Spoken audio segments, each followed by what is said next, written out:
Mario Cristobal just pleaded Miami's case to the College Football Playoff Committee.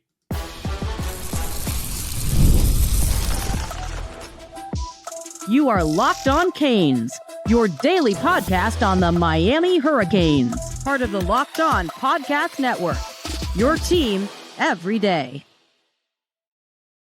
I just hope the committee is listening. I hope they're listening to Mario. I hope they're listening to Nick Saban. I hope they're listening to a bunch of prominent college football hosts who are standing up for the U. Happy Monday, folks, if there is such a thing. I am Alex Donno, University of Miami alumnus, co-host of Locked On ACC and host of Postgame on the Hurricanes Radio Network. And thank you to the everydayers for making Locked On Canes your first listen. We're available free wherever you get your podcasts. We're on YouTube. We're part of the #1 Locked On Podcast Network, your team every day. Today's episode is brought to you by Game Time. Download the Game Time app, create your account, and use code LOCKEDONCollege for $20 off your first purchase. On this loaded episode with our special guest, we're going to talk about Miami's final recruiting fights, the battles they're going to be raging for the next couple of days. Remember, signing day is on Wednesday. And we're going to talk about which members of the class of 2026 can make an immediate impact. We will review the season and tell you why 10-2 Miami this year is considerably better than the 10-2 team from a year ago. But let's first talk about Mario Cristobal making Miami's case. He was on the Joe Rose Show this morning on local Miami radio. Cristobal said, quote, "Our job is to make the committee's job easier," he said. "When you play the same opponent," he's talking about Notre Dame, I would imagine, "and do a better job against them, that carries a ton of value. We did that. We had an opportunity to play head-to-head and all the numbers that go with it. The way that game was graded, the way the offensive and defensive lines performed against each other, and the way key players performed with what they were able to accomplish or however many yards they were limited to." I think he might be talking about Jeremiah Love. I think you really have a clear picture as to who is the most deserving, Cristobal said. You have the data of playing each other, and then you have the same opponents. They had 4 common opponents and done a better job outside of one, where the other team had a lacrosse player starting at quarterback, where it got out of whack. This isn't narratives, Cristobal said. This is presenting legitimate reasons why. I'd like some reasons why here from our very special guest, the man, the myth, the legend, a show favorite, Larry Blustein from Prep Red Zone, Florida, WQAM 104.3, 5 Reasons Sports Network. Blue, do you agree with Mario Cristobal? Has Miami now at 10-2 off a dominant win against Pitt, have they pleaded their case to be in the top 12? Yeah, no doubt. I mean, just, even you look at the 2 games they lost on the road to Dallas, where they held SMU to minus yards going into the overtime period. Everybody has a day off, and everybody has a bad day. The Louisville game too, kind of a contest where you have 4 turnovers and you're still in the game to the last drive. It's like Miami's not been blown out of any games. They've been in every, especially over the last month, they turn up the volume, especially on the road at Pitt, at Blacksburg. They have marquee players who attract attention. Malachi Toney, Carson Beck, the Reuben Bain and Mesidor, 2 guys who get a lot of publicity nationally. I think they have I think their case is more valid than a lot of these programs. Listen, Texas A&M was down by 33 points to South Carolina. South Carolina had an 18-point lead on Alabama. You take a look at a lot of these teams that they muddled their way through to get wins just to stay, 9-2 or undefeated. And their performance really hasn't been that great. Miami's shown over the last month, ever since that SMU game, that, hey, you know what? Okay, things happen. Other people have talent too, and you can make mistakes and have an off day. But I think Miami closing the way they did, unlike last year when they didn't close very well and they really didn't have much of a statement. You could make a statement, but it wasn't really valid. This year's more valid than anything. And if this was a quote unquote kind of like the court of law, you have everything, you're not telling any lies. You're putting everything on the table. And I think Miami's resume, and especially what they've done. I mean, let's not forget that just 13 days ago, Pitt went to Georgia Tech and just crushed them in every phase, had 550 yards of offense against them. And Miami held Pitt to under 100 yards rushing. They didn't do anything really that would have kept them in the game. So, and that was a 6-1 ACC team.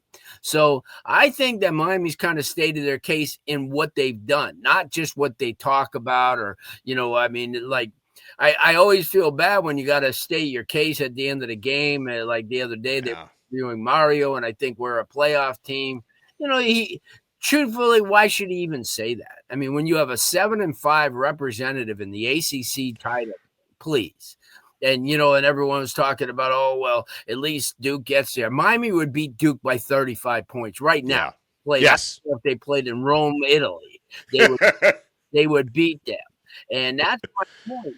They have and they beat Notre Dame. And what's the sense? And I said this, Miami should just call up and say to Notre Dame, we're not coming next year because it doesn't do us any good to play you because we beat you. And then all of a sudden, by the end of the year, that loss doesn't even show up on the radar. And it's not right. Why should you? I'd much rather play Southern Illinois. You win the game and you're still going to be 10-1 at the end of the year, 11-1 at the end of the year. So to me, I think that the selection committee would be sending just not a great message that don't play the best teams, just play an average schedule and you're fine. You can get in there. I mean, listen, the Big 12's okay, but let's face it, there's 3-4 teams that would peg the meter. I mean, and they're going to get and Texas Tech's played well, and I'm not going to take anything away that's from a great team. But don't hold BYU and don't hold some of these programs that narrowly win games over Miami's head just because they're in a conference where, that it's a lesser opponent. And I don't want to hear ACC's not this or that. Listen, they've done really well. I mean, last week, Louisville beat Kentucky, SEC team, and I'm sure that's what cost Stoops' job ultimately, but still, football's football, and Miami showed it. If right now, and I heard yesterday or the day before where someone said, right now I put Notre Dame against anybody in the country. They could beat Ohio State. They could beat Indiana. Yeah. Okay. But Miami beat them. Okay. So what type of, what kind of reward do you get for that? I mean, was it last season? No, it was the beginning of this season. It was a game that they hyped up. Miami was basically what was Miami, like a 12-14 when they played them or so, and A&M, when A&M went to South Bend and beat them, they were 16th. So where are we at? It's college football is getting broken because of this, and because of a group of people who sit in a room and try to. They don't have a feel for the game. They just go on stats. And that's why I look at analytics. And I'm old school and, I'm a baseball guy. I'm not so sure that analytics is the way to go. You got to have a feel for the game. If you can strike out a guy, why should you hit the analytics and say, well, 9 out of 10 times he's going to do this and that? Nah, let's go back to the way it used to be. And I think Miami's really made a case just the way they played down the stretch. They've had no games where they've eked out. They've held really good teams down. Listen, okay, Virginia Tech's not the greatest team, but Pitt was. Pitt was in that game the way Miami is, maybe possibly looking for an ACC title game bid, or even maybe with a win, they could have got into the playoffs with, who they've played. And so it's all confusing, but at the end of the day, Mario Cristobal shouldn't have to go on TV and state his case. People who know football should know where Miami stands and how listen, is it is everybody afraid that if Miami gets in, they may do something? Because now that, they're running all cylinders, they're offensively and defensively, they're healthy. They found a running game that, can match up with anybody now. And their defense certainly shuts everybody down. So to answer your question, yes, I think Miami definitely deserves to be within the top 12. I mean, I think Larry Blustein right there just laid out a common sense, strong. He laid out a better argument than I did, Larry Blustein. But if you don't want to listen to Blue, or you don't want to listen to Mario Cristobal, maybe they'll listen to Nick Saban, who also caped up for Miami. You want to keep it locked right here. We're only getting started on this brand new episode of Locked On Canes. Folks, we're only getting started with game time. The World Cup is coming back to North America for the first time since 1994. And with 48 teams for the first time ever, it's going to be massive. But let's be honest, getting tickets is usually the hardest part. That's why the Game Time app is clutch, finally giving fans the real advantage when it comes to snagging seats. With Game Time, you can track price drops in real time, get alerts when great seats open, and buy tickets the moment they hit the app. It puts the power back in your hands and makes going to the World Cup realistic instead of impossible. And for our South Floridians, there's going to be games down here, so we got to be ready for this. Folks, you pick a game, tap a section, and have your tickets locked in within minutes. No confusion, no hunting for fine print. Folks, the seat view feature is a game changer. You literally see what the pitch looks like from your exact seat before you buy. Prices include the fees up front, which I love because there are no last-second surprises at checkout.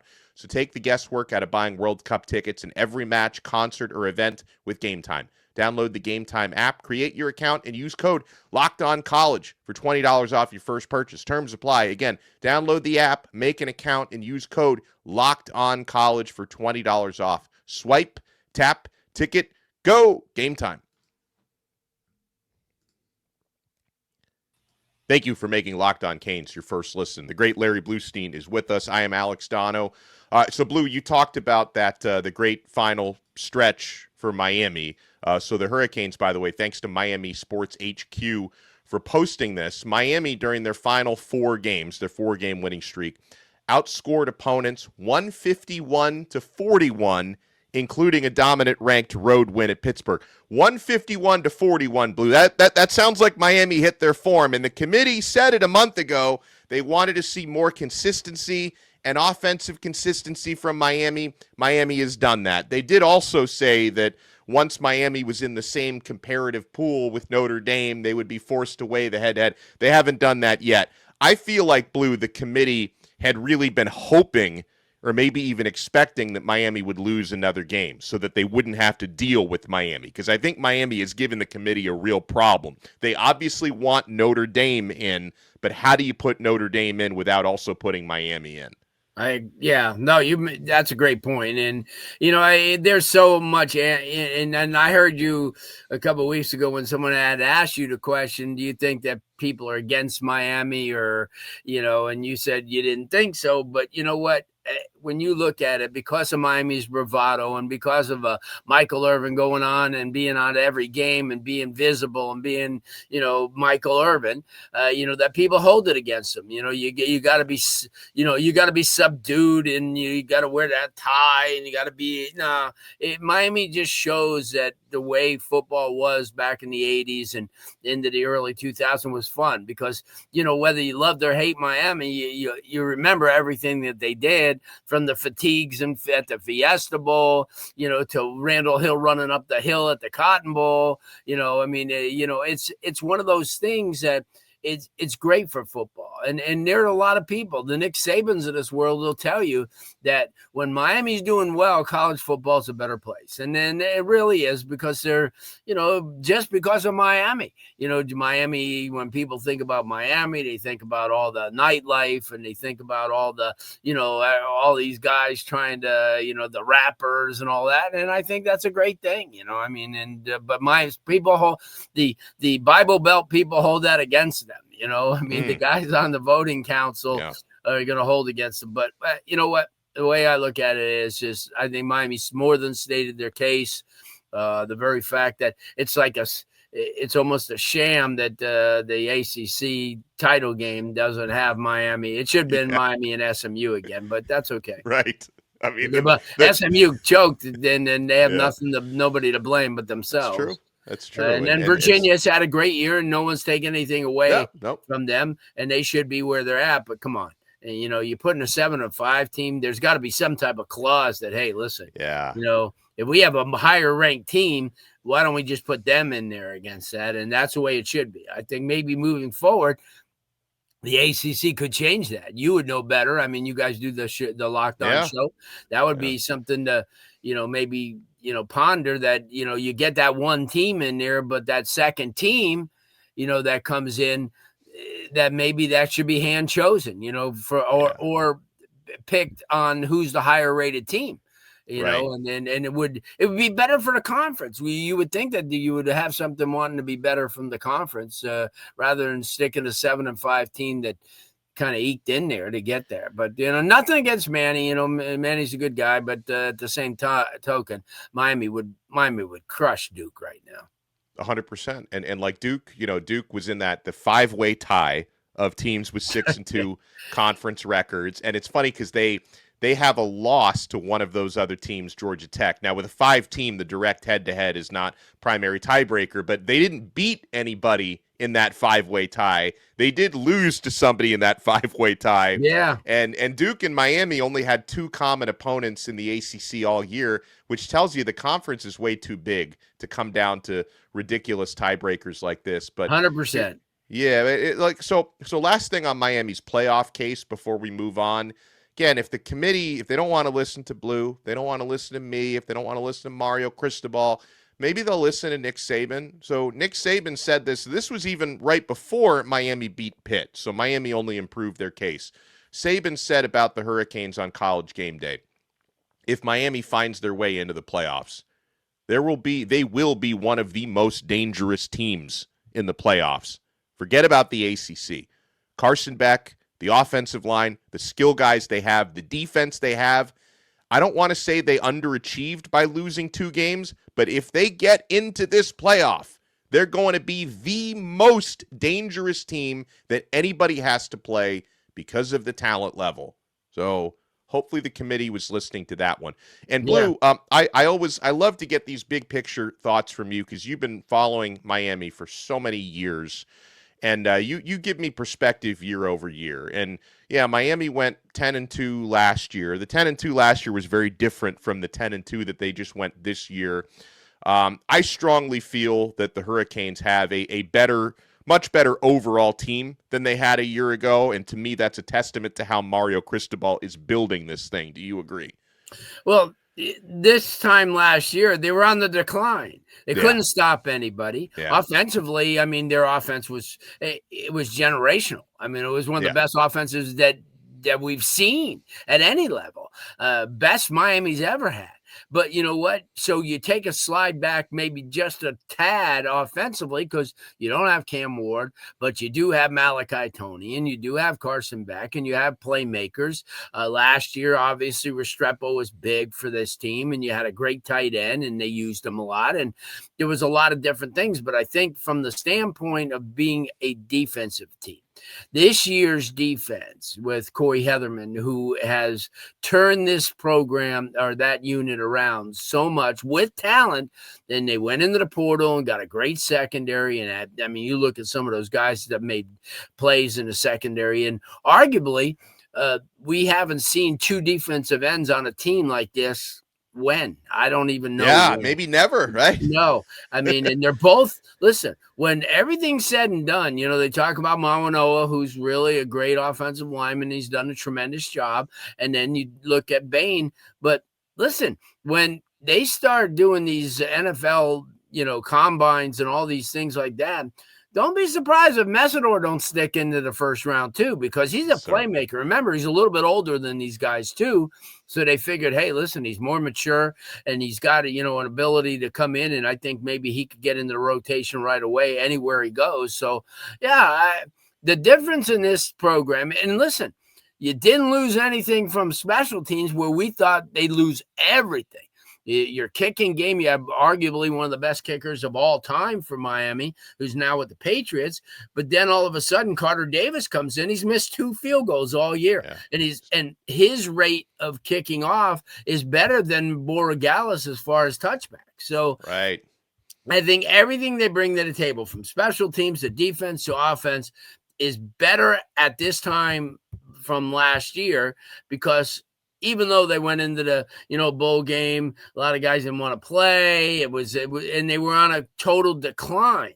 This year, I will tell you this, they get into the playoffs, and I don't care who they play, they're going to bring a show. And they're going to come and they're going to play, and everybody's going to want to see the type of football it is. And I think it's great for college football to have a team so dynamic on both sides of the ball, where you have names that have become household names, like a Bain and a Mesidor and a Malachi Toney. I mean, they're household names nationally. I have people who cover this all the way on the West Coast of our country, and they're talking about these names like, wow, it freaks me out to hear them talk about these guys. And, because here we know about them, but the entire country, because Miami's been on national television pretty much all year. Beginning, obviously, right, with the Notre Dame game, the Florida game was in national spotlight. The FSU game was in a national spotlight. So we've had an opportunity to showcase the entire country. That includes the panel that votes these teams in. And, they know what type of product Miami brings to the table. And you would think that they would want the best of the best to represent their sport. Well, when we come back, Larry Blustein is with us, covers high school football at such a high level. I want to talk about this 2026 recruiting class. Miami's got 29 verbal commits right now who, hopefully all of them, maybe plus an extra 1 or 2, sign on the dotted line on Wednesday.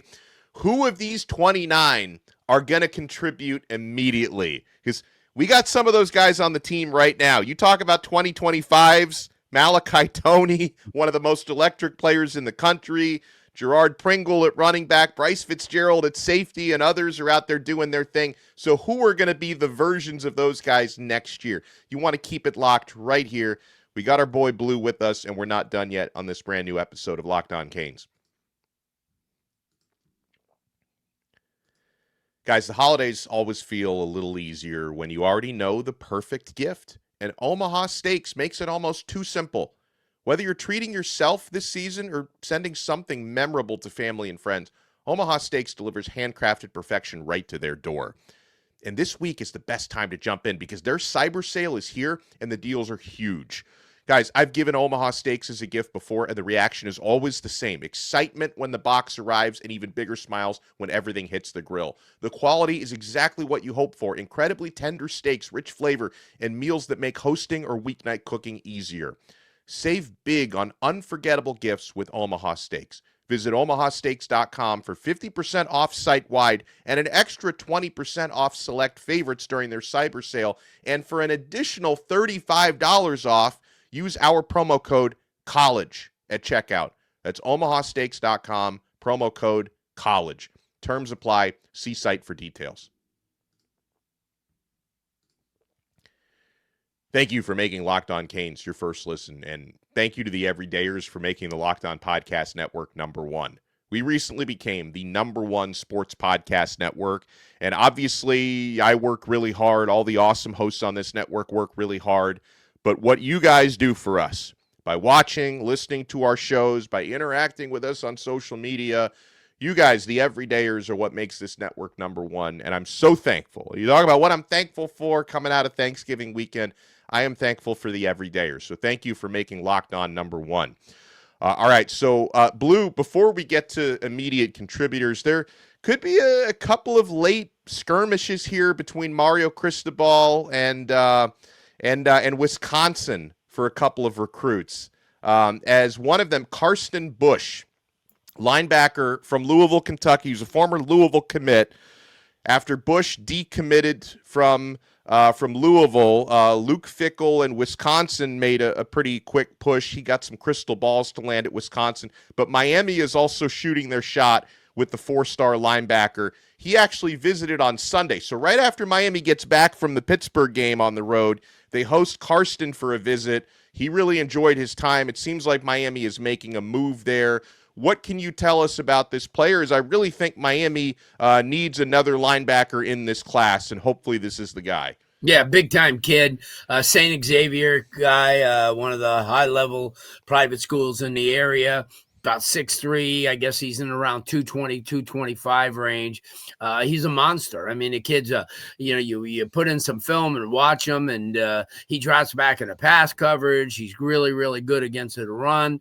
A lot of these programs, early on, Cincinnati, went after him. As you said, Louisville, Wisconsin. He's one of those guys that he's a very intelligent young man, does well in the classroom.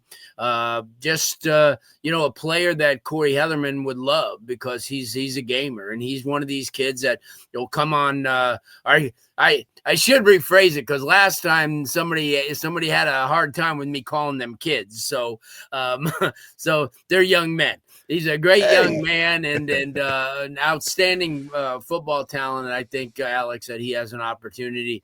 If he comes here to learn a lot, he's an intense player, which fits in, with the pattern that Miami does. And he would be a really, really great addition to a top 10 class already.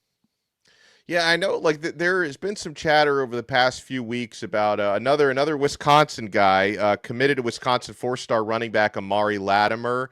It seems like that one's gotten a little quiet in recent days, right? That it seems like Latimer might stick with Wisconsin, and his older brother plays there. So I'm not sure what's going to happen there. But if he comes, Miami gets 2 really good running backs in the class. Javian Mallory's already committed. If he doesn't come, you still have one really good running back in the class, right? Yeah, elite football player, 5'11" type kid, like 225, 230. So he's got, plenty of weight behind him. Like I said, he's one of those high star rated kids because he performs.